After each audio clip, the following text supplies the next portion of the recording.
back. Yes. I think, do we have any more accusers this week of anybody? Anyone newly accused? I'm losing track. Well, you know, if we're not counting famous people, I think we're in the clear. Who's the photographer? There's a fashion photographer that got caught up in all this too. Some Vogue guy. Really? Yeah. Accused? No, like he got. I mean, well, there was the Roy Price over at Amazon got he got fired. He got canned.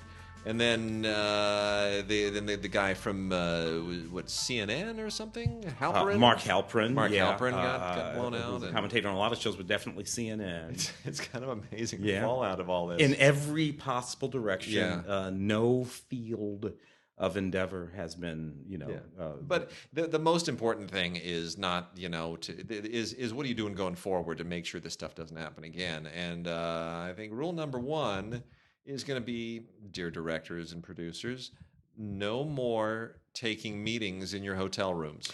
Seriously. You said it a few weeks ago on the show on Film Week, when the early days of the events. Yeah. And you said that the problem is that Hollywood, the film industry, television film, writ large, is just incredibly unprofessional. It is. It's not like, I know these problems do exist in lots of other businesses, but nevertheless, you're right about that. This is an incredibly unprofessional. People do and say and behave ways in this business that they don't in other businesses. And it's twofold, actually. The reason, it's sort of threefold, and one is related to the other one. The first reason is because this was an industry that was started by outcasts, right?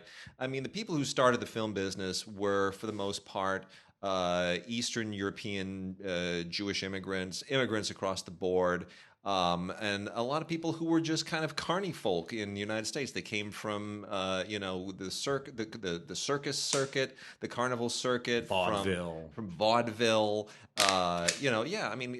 Chaplin came out of vaudeville, and Keaton came out of vaudeville, and these are people who are on the margins, right, where you're sort of rejects to begin with. So you don't. The social graces, the business practices, those entrenched sort of institutional behaviors, all that stuff that you see in Mary Poppins, right? The way that he's supposed to behave at the bank, right? It's like the Mr. Banks, that you have to be proper and so forth and buttoned up.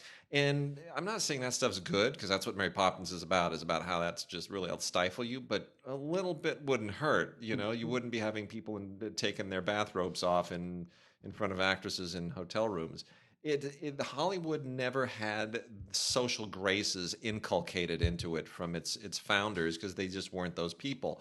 And I think that birthed the second problem, which is that we have now people who think that because we're artistic, quote unquote, that we're special. And we don't have to be like, we're weird, we're freaky. I can, I'll walk into a meeting wearing, flip-flops and no shirt. And you have to take me seriously because I'm a director and I'm artistic. And, that's an excuse. It's a bunch of foolishness, and it's nonsense. And if it were ever true, it was seldom true. Yeah. And even then, it was probably still wrong. I think of Hal Hartley. Or Ashby. Hal Ashby, with the hair and the flip flops, and he was a groovy guy, an easygoing guy, and actually earlier in his life he had been very much a suit and tie guy. Well, the funny thing about Hal Ashby is Ashby's a good example, because yes, Ashby looked like a groovy '60s hippie, but when you were on the set with Hal Ashby, you were on the set with a professional. Yes, he was a pro.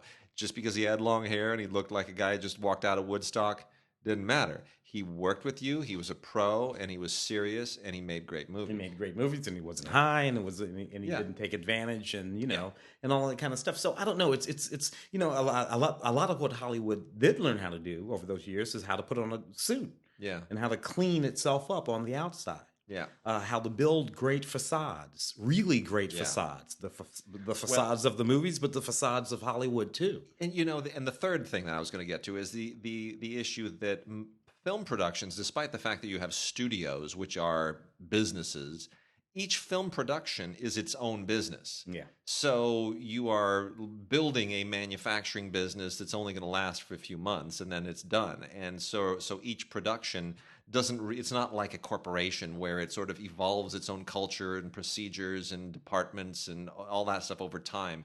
It sort of falls together quickly and then it falls apart quickly. And if the chemistry isn't there and people misbehave, then that doesn't really make any difference because we'll be working for a different company, so to speak. Exactly. Next month. So the long-term accountability is not there. You sort of feel like, hey, I can do anything because there's no consequences. So all of that is going to have to be addressed at some point down the line. Indeed.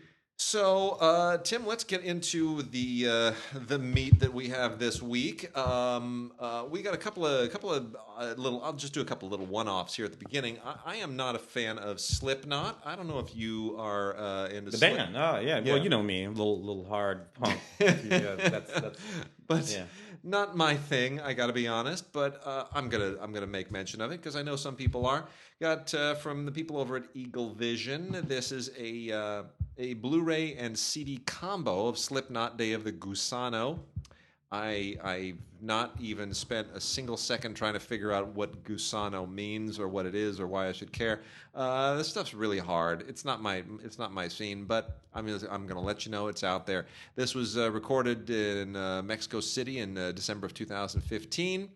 And it was part of Knotfest, Knot, not to be confused with Knotfest, Knott, which is a wonderful festival of berries and jams and so forth at Knott's Berry Farm. Anyway, so there you go, Slipknot Day of the Gusano, Gusano. It's kind of creepy. Alrighty. And then we also have Richard Simmons, Sweatin' to the Oldies, Complete Collection, 30th Anniversary Edition, out on DVD. Richard Simmons is alive and well, by the way. There were rumors that he wasn't, but he is. Yeah, that was just so bizarre. Yeah. And I've driven by his house. A couple people take me past his house every once in a while, which is in the Hollywood Hills or Bel Air somewhere. And anyway, so Sweatin' to the Oldies, still fun, still hilarious, and I am a Richard Simmons fan. I will admit it. He had a TV show for a moment. Do you remember that TV show where he would do those weird sketches?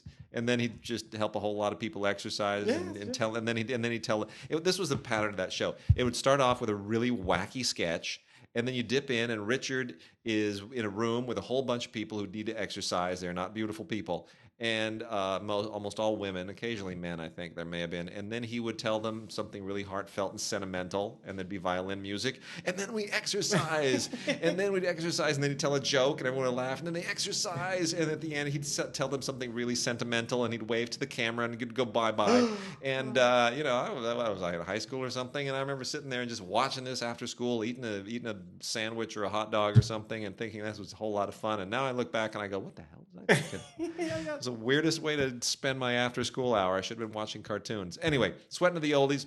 The uncut releases of Sweatin' to the Oldies, volumes 1 through 5, all of them on one Time Life DVD set. It's really a whole lot of fun. I got to be honest. The nostalgia factor here is great. It also includes a bonus DVD and a 20-page photo album. And man, are those photographs going to just take you back. Yeah, wow. Indeed. All right, Tim, new movies. There's been a whole lot of Stephen King. The successful Stephen King, which I think is still in theaters right now, making crazy amount of money, killing it. Yeah, Halloween was good for that movie. For that movie, right before that, The Dark Tower came out. Idris Elba, Matthew McConaughey didn't do as well. You and I saw this together. Yeah, we saw this together in an odd situation, and then I had to talk about it on the show. I think I'm the only film critic in the world who kind of liked this movie just a little bit. We both liked it. We both liked it. There's a certain charm to this movie. Lots of special features on this DVD here. And you read you're familiar with the book, the series of books. Yeah, it's a series of books, which is connected to some other books and all these kind of things to go together in a very sort of odd set of ways. To my mind, Idris Elba is just about the best person to play the gunslinger. He looks like the gun, and Matthew McConaughey is actually having a hell of a lot of fun in this movie too, as far as I'm concerned. It gets a little crazy, it can be a little funny, but I kind of dug it, and it definitely followed the book, the narrative of the book, fairly closely. There's a lot more going on in the books, but what goes on in this movie are things that go on in the books. Well, I never read the book. I was familiar with the fact that this was a thing that they tried for years to get this thing launched, and they finally got it up and running under the direction of Nikolai Arcel. who may not have been the best director for this. You know, he's a European art film guy, but still, I find the story, the world that it inhabits, actually quite fascinating. It's obviously a very I mean, I don't want to give too much away here, but it's there is an alternate universe or an alternate part of our universe where there is something going on, and it's another planet basically. Yeah. And children are being used to power this event. And Matthew McConaughey's the bad guy. He's the sorcerer. He's the it's Lord of the Ringsy. Yeah. You know, he's the guy who wants to sort of bring the universe under his control, and he controls magic. And then Idris Elba is the gunslinger who is, you know, responsible for keeping this resistance alive that's almost been crushed, and working to kind of liberate all society. I mean, it's very Joseph Campbell, right? Exactly. To a T. Hero's journey. It's all that's going on in that movie. But you know what? It compelled me. I thought Matthew McConaughey was smart casting against type. And Idris Elba just kind of, you know, I'm sorry that his career didn't sort of hit this phase 15 years ago, because it would have been great to have another 50 Idris Elba movies under our belt with his star heft. But he's there. He's arrived, and he's making the most of it. A lot of great stuff on the Blu-ray, deleted scenes and featurettes, blooper reel. And a thing on Matthew McConaughey talking about how he kind of put that character together, and that's really interesting. Yeah, it's a bit of a hoop. A Kidnap, Halle Berry film. This was terrible. It was really bad. And it was almost at the point of being kind of funny. Louis Prieto directed this film, made a film called Pusher, which is actually a pretty good film, about 2012, 11, 12, 13, something like that. And that was pretty good. This didn't work. Anyway, it is what it says it is. Halle Berry plays his mom. She has this little boy. Little boy gets kidnapped by these people in this in this car. She's in this minivan, and she goes after them. One of the funny bits is that they're in this Mustang, and she's in this minivan. She can keep up with them in the minivan. And across the arc of most of this film, Halle, because she's in the van by herself, is talking out loud to herself, basically telling us everything that she's about to do. Oh, don't get off the highway. Oh, don't get off the highway. And then she gets off the highway. And it's just, it drove me a little bit crazy. It should have worked, but it just plain didn't. In any case, bonus feature on this, a thrilling behind the scenes look at Kidnap. Wow. Yeah. I got in trouble on the radio because Halle Berry plays a waitress, isn't it? Like a diner, waitress at a diner. And she's in that scene, and she's so beautiful, it's insane. And I'm thinking to myself, if I owned that diner, first thing I'd do is give Halle Berry my diner. Halle, have a diner. You're not a waitress anymore. Let's just hang out. You can have the diner. You just hang out here and do whatever the hell you want. You're Halle freaking Berry. Haven't you looked in the mirror? Yeah, whatever. Silly me. Well, so Halloween has passed, but we have actually a rather entertaining Halloween oddity here. This is from the people at MVD by way of Cleopatra Records, and it is called Halloween. I kid you not, Halloween Pussy Trap Kill Kill. Now, that clearly is a reference to Russ Meyer and all kinds of exploitation stuff. And yes, this is a little bit of a kind of a nutty insanity. So there's just sort of no way to explain this. It's a complete and total throwback about a girl band which has how would I put this? They have something happens on Halloween, and even though Halloween's out of the way, it's okay. You can this is evergreen. It doesn't have to be watched only on Halloween. Anyway, but it's about a girl band that runs afoul of a very bad man, and who manages to put them in a female in jeopardy situation. And from there, it gets very, very. It sort of follows the pattern of the, I'll spit on my grave kind of. Yeah, right. It's one of those. The cast is just ridiculous. I mean, everybody is in this. I mean, a whole bunch of exploitation and B-level people. Richard Grieco is in this, of all people. I don't know what's happened to his career. He replaced Johnny Depp, and then Johnny Depp became a star, and Grieco becomes nothing. And there's the Dave Mustaine of Megadeth has a role to play in this as well. I won't tell you anything else. It's exactly what you would expect from the title: Halloween, Pussy Trap, Kill Kill. It is a throwback tribute to exploitation films of a certain type, and it does it surprisingly well and entertainingly with a good dose of camp. Little quickie somebody threw together here with nobody in it of note except for Luke Goss is Mind Blown, which is kind of it's rather a silly movie about a bunch of people who are all psychic and can do things with their minds. If you imagine like an action thriller with a bunch of Carries who do what Carrie does only a few times in the movie, like every 5 minutes, that's what this is. It doesn't have enough money to really be as cool as they think it is, but I didn't hate it. I didn't hate it. There's your pull quote. I didn't hate it. Wade Major. Wolves at the Door is not my idea of a good movie, but I'll let you know it's there. I don't particularly like the idea of movies about the Manson family, movies inspired by the Manson family. I'm not fond of any of it. I'm skeptical about Quentin's attempt to tell that story. I think it's exploiting a horrible, horrible tragedy, and yet it continues to inspire. So this is Wolves at the Door is inspired by the Manson story. Takes a lot of liberties. It is not literally that story, but it just knowing that makes it a little bit creepy to me. So it's not a badly made film, but I have problems with the subject matter. And then lastly is a movie called Step, which is surprisingly sweet and inspiring.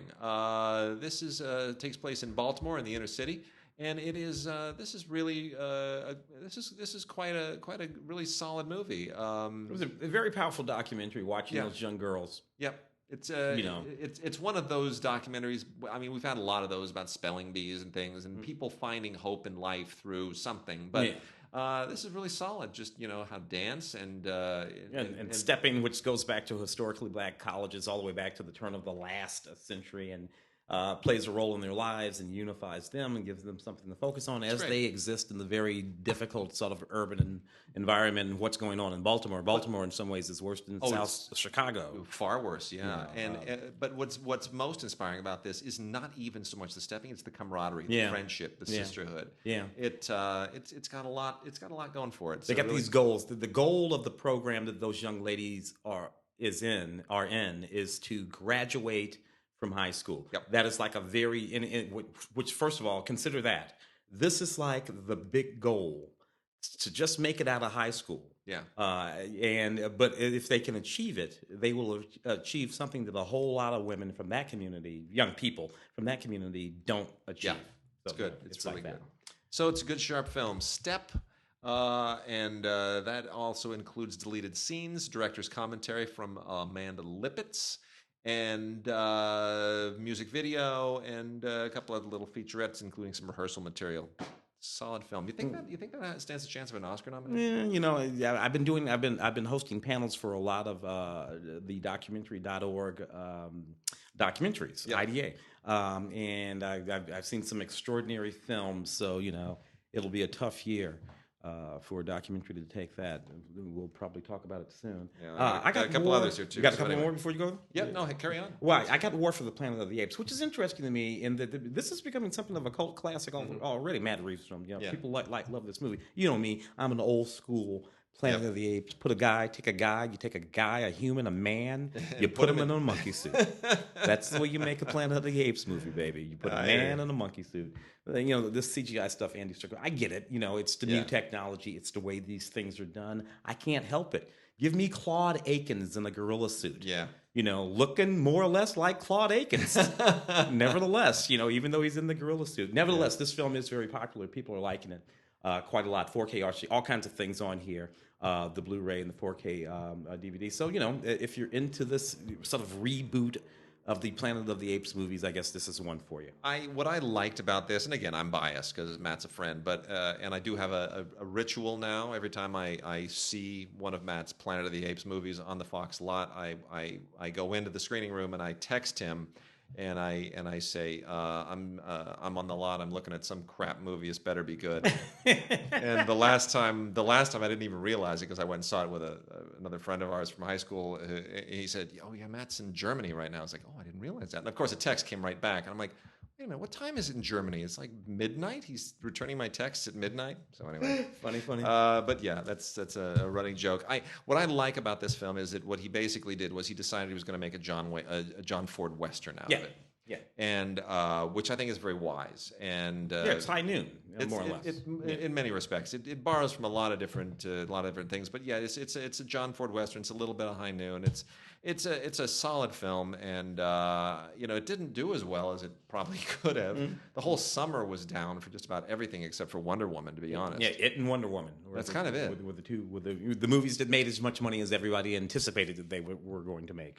Another quick doc here called Hans Richter, Everything Turns, Everything Revolves, by a documentarian named Dave Davidson. This is from First Run Features.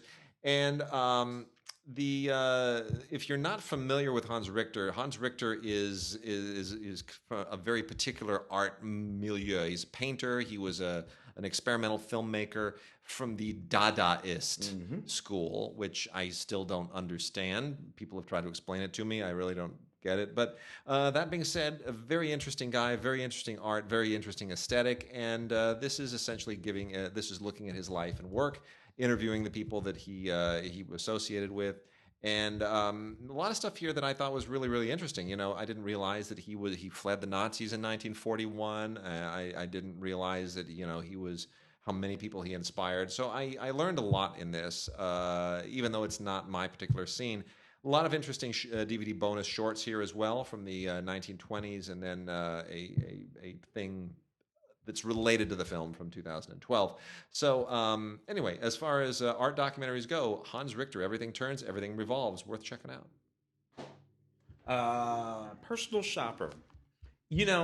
Olivia Sayers film. Yeah. Which I saw for the show. And Kristen Stewart, the lead. This is the Criterion release of it. Criterion release, director approved. First of all, I rather enjoyed this movie. It's a fairly mysterious movie. We're following. That's what she is. She's playing a personal shopper. Yeah. She shops for all these sort of famous and important people. It's all in Europe.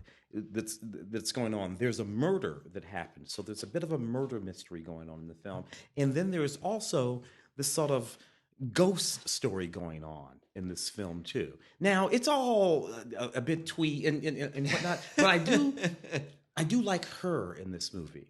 I just like watching her. She won an award at the Cannes Film Festival for this. I like watching her roam around in this movie. She is becoming. I haven't always been a big fan. Yeah, same here. Haven't always.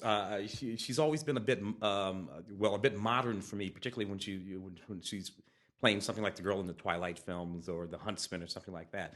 But, she's sort of coming into her own. She was really, really good in American Ultra in this film, and I'm starting to dig that. Anyway, this is an interesting film. The Criterion Blu-ray edition of this. Not a whole lot on it, but some interesting things that you might want to check out. 3 documentaries here that are all movie related, all entertainment industry related, and the first one is so amazing. This is from the Milestone collection, the Milestone Cinematheque people, who we absolutely adore because they're so passionate about great movies and they do such great work restoring things. It's called The Champion, a story of America's first film town. And this is all about Fort Lee, New Jersey. Mm-hmm. And there's only been one documentary previously that dealt with Fort Lee, which that came out from Image, gotta be like 15 years ago. And most people don't even know this story. It is amazing. It was just a little New Jersey town which is just right close to New York. Yeah, right across. Just right across there. And in the early days, kind of at that transition moment when you were going from when the movies were becoming, just when shorts are starting, the short silence are becoming kind of a thing. They're moving out of the Nickelodeon, the things that people watch, one at a time, and becoming theatrical things. Yeah, this is when it kind of for a brief moment became the first Hollywood. Oh yeah, and it's really an incredible story. I mean, it is. People think about all of those old guys moving out from New York. Yeah. No, most of them moved out from New Jersey. Yeah. The first woman who ever had a movie studio, Alice Guy Blanchet, a French woman. Yeah. The studio that she owned was in New Jersey. Yep. And what's sort of at the center of this is about the fight to save what is the last remaining studio of that era, which it would be sort of the oldest actual studio in America. Mm-hmm. Might even be the oldest studio in the world still extant. I don't know if any of the original Japanese studios are still around from Shunkiku and those guys, but it's really an incredible bit of history, and it includes there are 2 documentaries and 8 films on here. It's a 2-disc set. And there are some amazing films here that are restored. The Indian land grab from 1910. There is Flo's Discipline from 1912. These are mostly early Universal Victor films. Then there's an early Robin Hood from 1912. A lot of really interesting stuff. And there's even a Max Sennett film from 1912, an 8-minute Max Sennett single reeler, A Grocery Clerk's Romance. Really, really terrific. So interesting. You'll learn so much about the early parts of film history. It's really, really great. So, The Champion: A Story of America's First Film Town from the Milestone Cinematheque. Really, really great. Also done in collaboration with the Fort Lee Film Commission. It should be pointed out there is a Fort Lee Film Commission who continues to exist to this day. The other 2 docs, great one from PBS. Richard M. Sherman, Songs of a Lifetime. He's the last of the remaining Sherman brothers, the 2 guys who were Disney contract writers who wrote all those great Disney songs, most famously all the songs in Mary Poppins. That's what really everyone really, really remembers. The Sherman brothers, just legendary figures. And this is directed and produced by Don Hahn, who does a fantastic job. And, Richard Sherman lost his brother many, many years ago, but he's carrying the torch for their legacy, and that he is still with us is sort of extraordinary. And it's 60 minutes long, should be longer, but what a wonderful tribute. And then lastly of these Hollywood docs is Harold and Lillian, a Hollywood love story on Blu-ray. This was at the Cannes Film Festival. This was at a number of other doc festivals. And this is essentially the story of Harold and Lillian Michelson, or Michelson, or however you want to pronounce it. But Harold and Lillian Michelson, who may not be really household names, but they worked as storyboard artists and researchers for some of the greatest filmmakers of all time. And it's sort of extraordinary when you realize that how much they contributed to the movies, not just the directors they worked with, but how much they were responsible for the way the scripts were developed, the way the visuals were developed. It's a great, we talked about, nobody in Hollywood is professional. We should say it's the above the line people who are always so unprofessional, the writers, the actors, the producers, the directors. Once you get to the below the line people, electricians, gaffers, craftsmen, carpenters, editors, sound mixers, storyboard artists, all of these people, the people at this level, they are just workaday working stiffs. It's a job. They take it very seriously, and they're the people that I most enjoy hanging out with because they just, production managers and those kinds of people, and that's who you're dealing with here. I mean, it's amazing. I will tell you none of the filmmakers that they were involved in, but it's a love story set against the beginning, against the backdrop of Hollywood and some great movies, and it's a wonderful, wonderful idea for a documentary. You learn about people, you learn about the movies. It's really worth checking out. It is Harold and Lillian, a Hollywood love story by an amazing filmmaker named Daniel Rame. It's definitely worth it. Outstanding. Oh, Annabelle. Yeah, didn't see Creation. Did not see this. This is Annabelle Creation. Yeah. It's part of the Annabelle series of films, of course. But it all starts with The Conjuring. The Conjuring. Yeah. Now, so this is like a spin-off series from The Conjuring, because Annabelle was a thing in The Conjuring, and then we had The Conjuring 2, but then we had Annabelle, and Which now we have goes another back to Annabelle. where the doll came. This movie is about where Annabelle comes from in the first place. Okay, so these are all part of the extended Conjuring cinematic universe, as they say. Good which and actually it's pretty good. All of these films have actually been pretty good. We're past Halloween now. But nevertheless, if you're into horror and you're into good horror, these films all sort of work together well. Get the whole dadgum set and check them out. This one has some nice special features on it. Conjuring the universe, so it speaks to the other films. A couple of short films and some deleted scenes in a featurette, along with, of course, a director's commentary. So Annabelle, Creation, Blu-ray DVD. We've also got The Good Catholic, which is a lovely family film, not particularly good. Danny Glover and a few faces that you know. It's about a guy. He's a perfectly lovely Catholic priest. He loves God. He's committed to God. A really pretty girl moves to town and starts going to the church. What's he gonna do? I hate this movie. Yeah, well, I didn't like this at all. From the director of Hoosiers and Rudy. So there's a certain amount of filmic quality here, but narratively, this film is so obvious that its obviousness is obvious. It uses it starts with, and then it uses the confessional as kind of a cutesy, as a meet cute romantic comedy thing. And I guess look, I'm not Catholic, but that just strikes me as what? Yeah, really? I don't see the irony is not making me swoon. Indeed. Anyway, did you have to talk about this on radio? No, because I think this was part of my week, and then I think they shuffled the date, and anyway, and then it slipped away from you, John Finnegan, and all that kind of stuff there. Danny Glover, why can't you? Anyway, whatever. Well, no, Danny Glover can't play bad guys anymore. And John C. McGinley, all he ever plays are like eccentric oddballs. Like he's his character here is exactly the guy that he played on the show? Medical show. Oh, yeah. Was it House or the other one? Grey's Anatomy. Not Grey's. No. The comedy that he where. Scrubs. Scrubs. Thank you. He was a Scrub. I always got all three of those mixed up. Yeah. Anyway, one more here. Person to Person. This is one of those several couples in New York films over the course of a day, how they interact in their lives, and this Michael Cera sort of at the center of it all, as he hustles around trying to collect records and this kind of thing. It's a perfectly neat little New Yorky sort of movie. Special features, you have an interview with the direction, Dustin G. Defa, I think it's his name, D-E-F-A, Defa. I guess. Yeah. Anyway, neat little New York independent film. I like those kind of movies, so I have no complaints there. Yeah.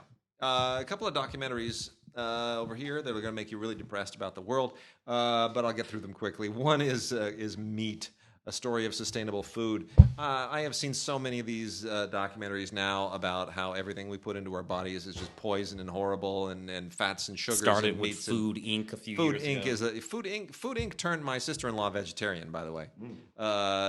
So anyway, this continues that thing, and it's going to make you want to starve yourself to death. I'm not going to deny you that. It's on Blu-ray, I think, just to make it more graphic, to make the animals look more real, so that you just feel worse about wanting to have anything to do with eating them. But the what is interesting about this is not the guilt trip that it lays on you, which I'm never a fan of, but is the issue of sustainability, and that is where it gets interesting. I'd love to see sort of a contrary point of view, just to know if are the numbers, are the assumptions, is the science being skewed any? But nonetheless, it is presented in a very persuasive way, and it is for people who want to be completists about this genre, this subgenre of documentary. It's worth checking out. It is also worth noting that this is a New Zealand production, and food in New Zealand, sustainability in New Zealand is a big deal because it's an island. They have to sort of have a very robust economy that is very centered on their ability to feed themselves. So New Zealand doesn't really have, to my knowledge, any huge local trading partners other than Australia.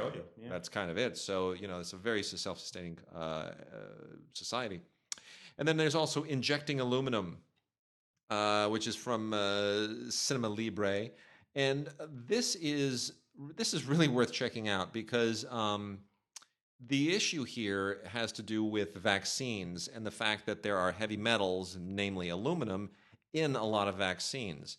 And this is something that we've actually started to do in my family because I have a daughter. I have a 4-year-old kid, and when you get vaccinated, you sort of want it. Well, is there mercury? Are there vaccines in the vaccines? Are there heavy metals? You start to become very curious about what is in the vaccines, and that's a big deal. So the documentary is Injecting Aluminum. Definitely worth checking out. You want to be at least informed about it so that you can talk to your doctor about it, and that's everything. Yes. Dave made a maze.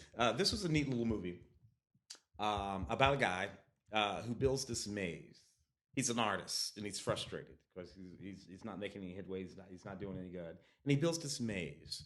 And it gets a little fantastical. It's kind of like those sort of middle '80s movies, Goonies and all that kind of stuff. Only a little bit darker than that. And he goes into this maze. He builds it in his living room. Except for it seems to be kind of like the TARDIS in Doctor Who. It seems to be bigger on the inside than it is on the outside.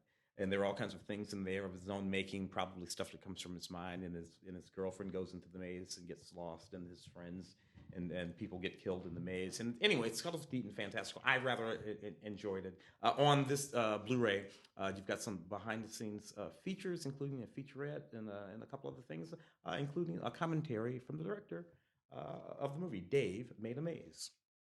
And then we have Revelator, which is an interesting little independent film, essentially about a beautifully made, by the way. It's low budget and nicely shot and nicely put together. The director and producer and writer and star and editor of the movie, which tells you a lot about the level of budget, is Javon Auken, who for one of these one-man indie deals, it's probably pretty it's impressive. I mean, that he pulls it all off, but I think would have been a better film if he'd have let some other people wear the hat.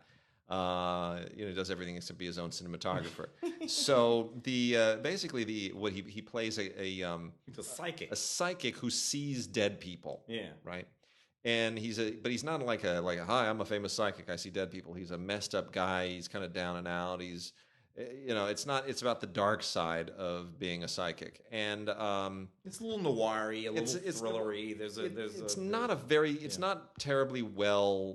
well told story. It's a good looking film, but it's considering what he did and what the odds he faced in putting it together, I would say I look forward to seeing more films from him in the future. I can't totally recommend this to people, but I do hope that he makes more money and makes more movies and is able to kind of keep this career going, because I want to see what else he does in the future. I kind of feel like this is not quite there, almost like this is his student film. So if you're interested in the work of Javon Auken, check out Revelator. Otherwise, let's see what he does next. Yes.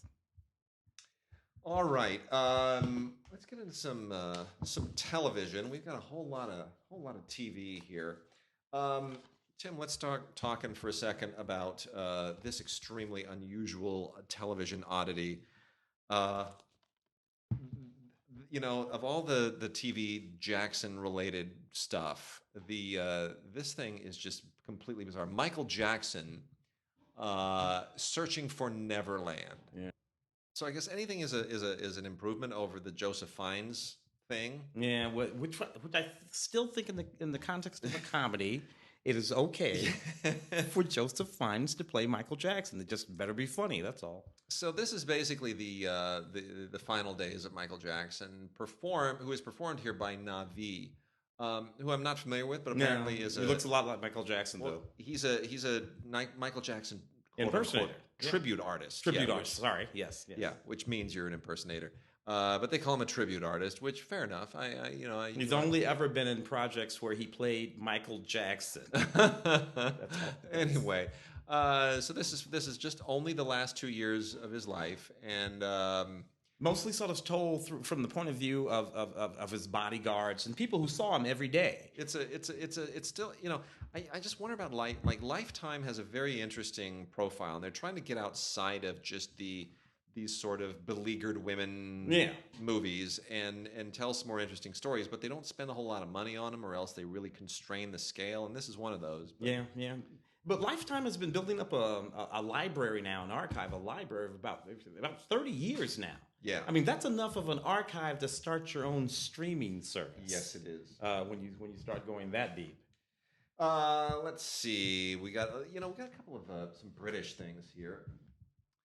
Humans 2.0 is the story of people in a kind of a futuristic scenario who find themselves in, I guess, a Terminator-y kind of situation where the quote unquote synths in their lives begin to acquire consciousness, and it's humans versus AIs, and it's part Westworld, part Blade Runner, part all of this kind of stuff. It asks some sort of interesting questions about what makes us human. Sort of the same questions at the center of some of that stuff. Yeah.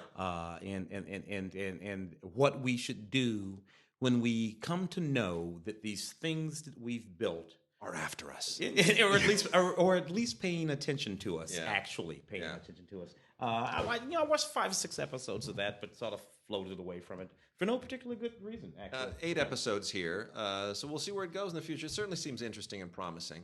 Midsummer Murders. There's no reason to keep drilling into this. This is series 19, part 2. This thing's been around for 20 years. And some, it's two very lengthy mysteries here for a total of about 3 hours worth of mystery.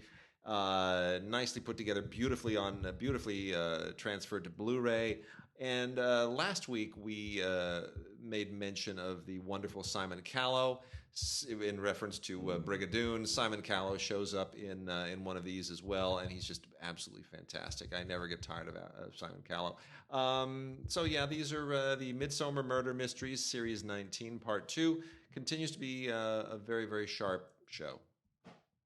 Orphan Black season 5. Yeah. I got to tell you, this series that I started, I think 2013 or so is when it first started, and it just completely captivated me. And the way it sort of meticulously walks its way forward, as it gives you more and more of these characters and this deep plot and all of these sort of internecine developments, and Tatiana Maslany, who's just absolutely fantastic in this movie. I mean, what a gem! Playing so many different various versions of herself, her sister, her genetic twins, who are. So it's really sort of neat. So it's a show that I thoroughly enjoy. I'm watching the current season now, as a matter of fact.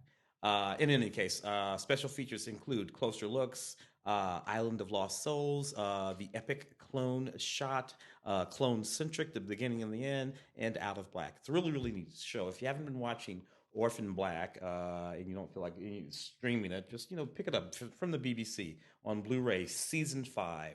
Together we are one.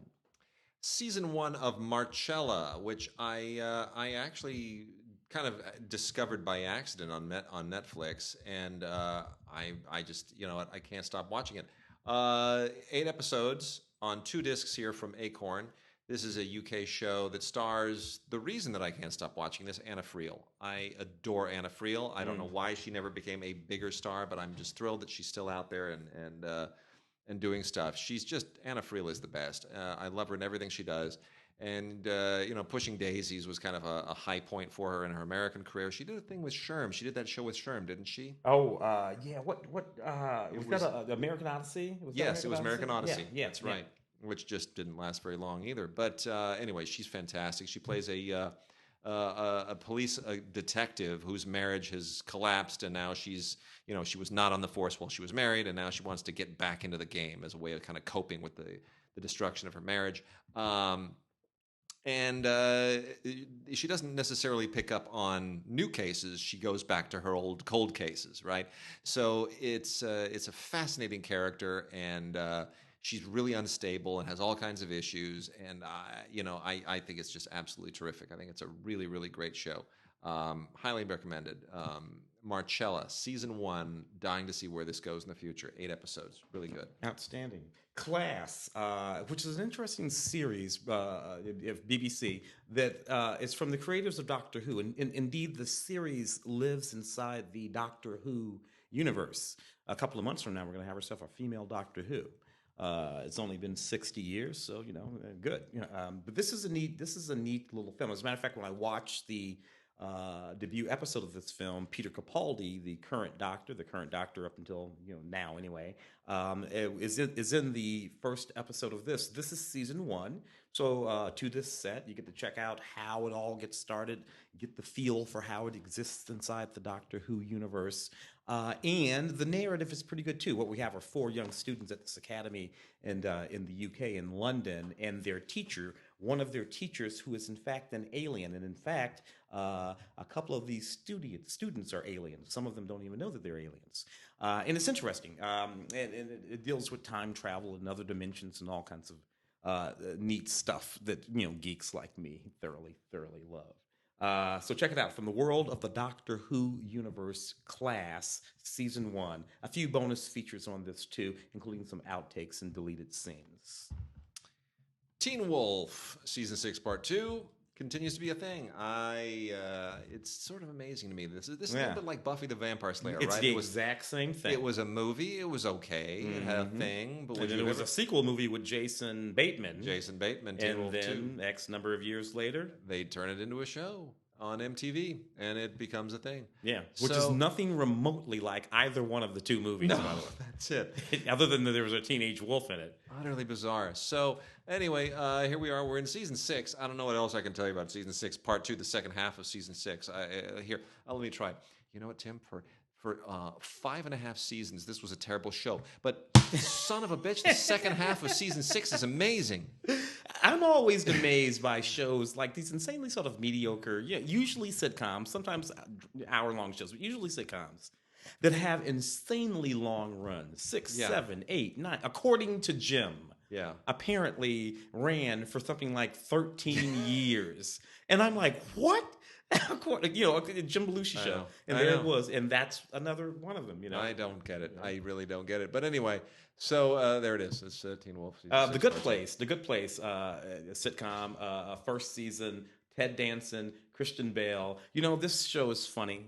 It's about a girl who dies and she goes to heaven, but she's a terrible, terrible girl and should have went to hell, but somebody made a mistake.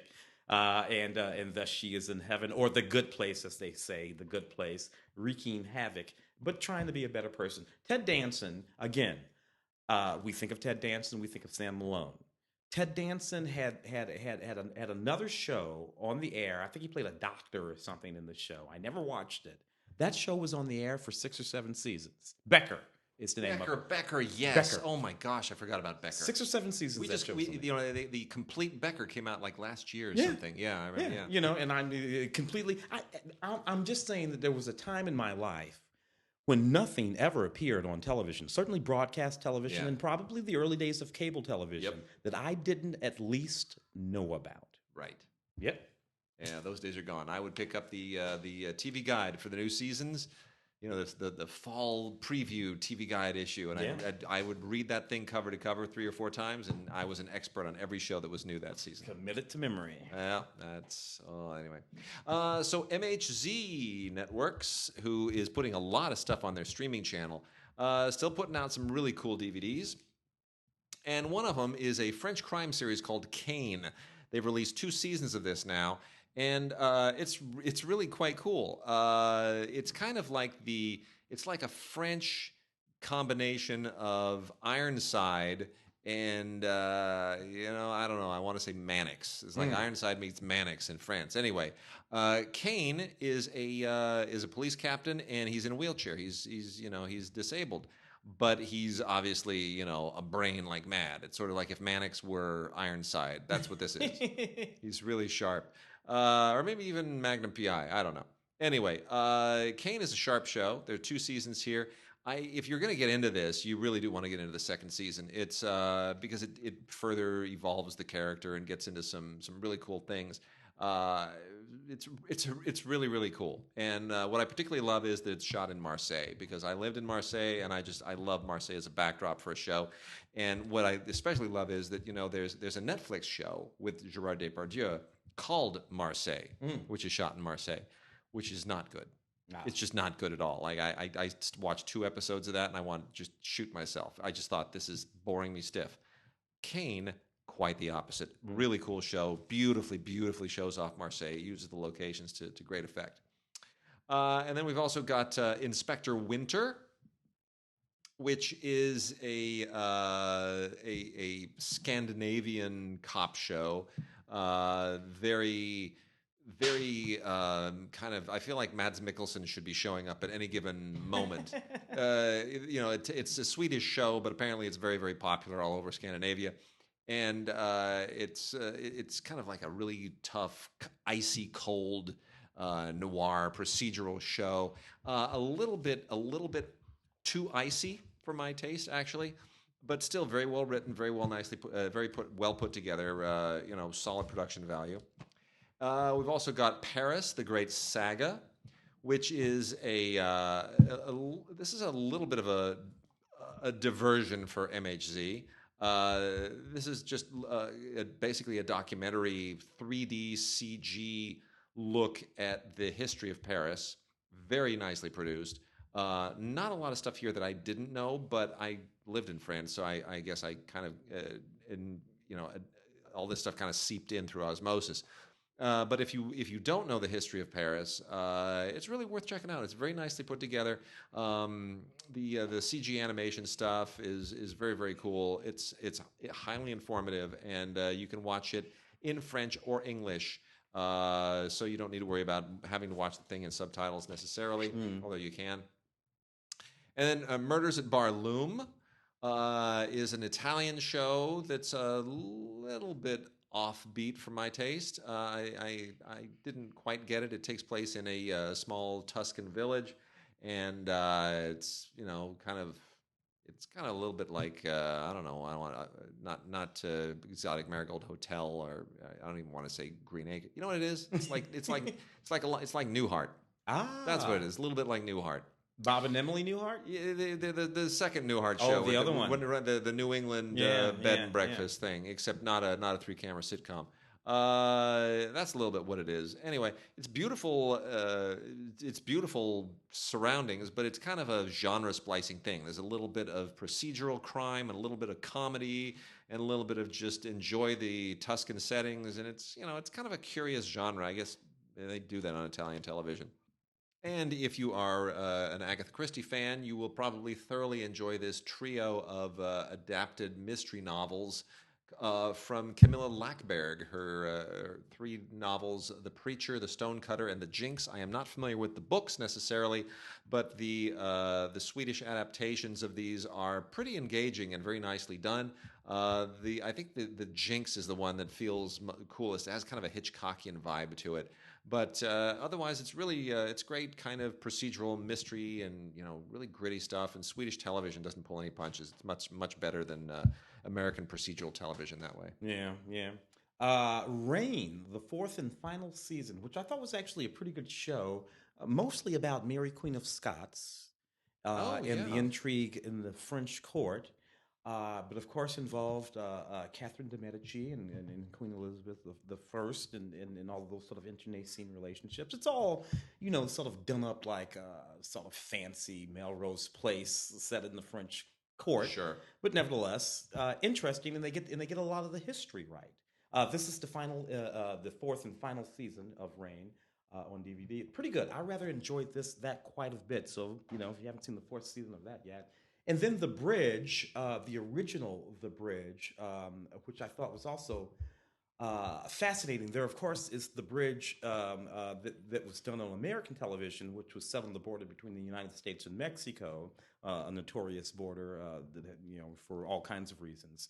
This one, of course, is set on the border between Denmark and Sweden when a body is found on a bridge halfway between Denmark and Sweden. These 2 detectives, one Danish, one Swedish, have to share jurisdiction and figure out what's going on. And then as the rest of the series goes on, we get into human trafficking and all sorts of things. This is series 3 of The Bridge, the original series, Danish, Swedish series. Yeah. Very, very good. And I got to tell you, better than the equivalent American show set between the United States and Mexico. Much better.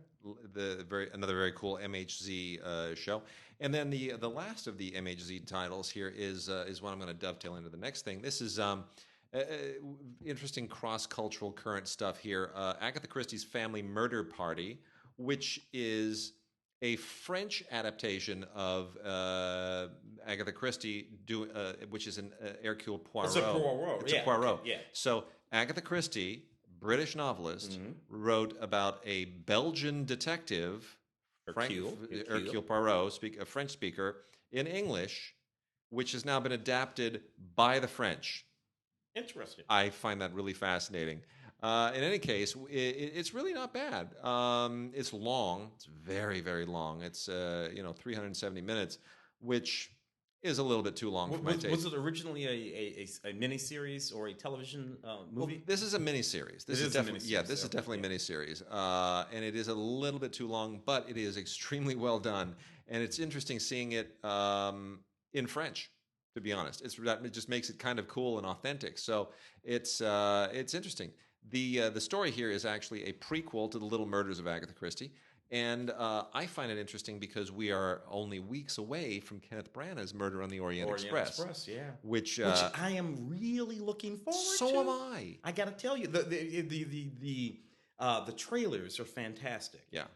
It looks extraordinarily. It looks David Lean beautiful. It does, and I've seen that story twice before. Obviously on PBS, in their as part of their Poirot version, which is kind of scaled down, and then obviously the old original movie with 78, 79 with Peter Ustinov playing Poirot, which is fine. It was fun.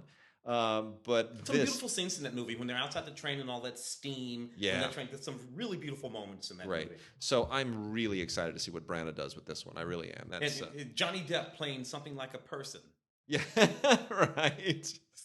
And then we have The Hunchback of Notre Dame, which again is this weird thing. It's like it takes place in France. But yet this is an English language. They've all been really English language adaptations for the most part. This is an English language adaptation that was done in 1982 with Anthony Hopkins as the Hunchback, and Derek Jacobi is supporting. And you know what? I had no idea that Anthony Hopkins played the Hunchback. You know what? Sometimes when I think about guys like him, yeah. And why they're so good and how they got so good. Yeah. Well, that's how they got good. Yeah. They've been doing every kind of part, every role that you can think of for their entire career. It's a British thing, Since he was 17 years old, there is no character in literature that Anthony Hopkins has probably not played. I want them to do an actual French production of this now with Gérard Depardieu playing the Hunchback, because he has never been more obese or grotesque than he is now. Yeah. And I say that with all the love in my heart because I love him, but he is physically perfect to play the part now. He went all Brando. My Green Card, I interviewed him. He did the junket for that. He ended up downloading the Green Card interview. He was starting to get a little big then. And that's about 90. That might be 90. Yeah. As a matter of fact. I think it was. And he just went all Brando.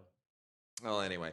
And then as we start to wrap the show up, Ancient Aliens, Season 10, Volume 1. You know what, Tim? The first 9 seasons of Ancient Alien, terrible. But the first half of Season 10 is amazing.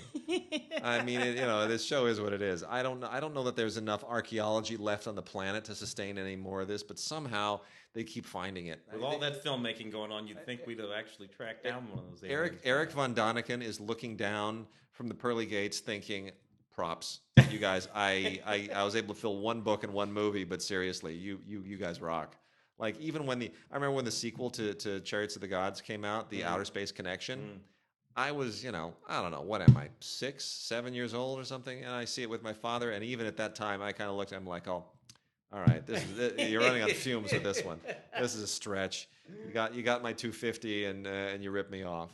And then the definitive collection, Ernie Kovacs, Take a Good Look. Ernie Kovacs is just one of the greatest comic geniuses in history. He changed television, changed it forever. You don't watch Saturday Night Live now if Ernie Kovacs don't do what Ernie Kovacs did. That's it. I mean, without Ernie Kovacs, there's no Conan O'Brien. Yeah. There's no David Letterman. There would have been no laughing. There would have been. I mean, he inspired people who inspired other people. He's like, six generations removed from Key and Peele. Key and Peele, yeah, Key and Peele. Exactly. It's just what he did was a brand of comedy that just opened the gate for so much else. Anyway, this is all 49 existing episodes of the original game show that Ernie Kovacs hosted, which was really not even, it didn't even matter. It was a game show. It's an Ernie Kovacs show. Yeah. It's an excuse for him to do what he does. And it's great. When they say 49 existing episodes, that's because there are episodes that are lost. Kinescope, I think they were showing, So we don't have everything, but we have a lot of really great stuff. And, it's just amazing. You have to see it to understand what he did in terms of sight gags and working with spontaneity and guests, and it's really an extraordinary thing. So this is from Shout. Take a good look. The definitive collection, 49 episodes from a strange, bizarre, legendary, surreal moment in television history and in game show history, to be honest. So it's you have to see this to believe it. If you have any of the other Ernie Kovacs stuff, you've got to get this. You have to be a completist. Yes. All right, with that, Tim, we're going to let you go. We've had a good run this week. Let's see how things come. We want to encourage you to go to the DigiGods site, DigiGods.com.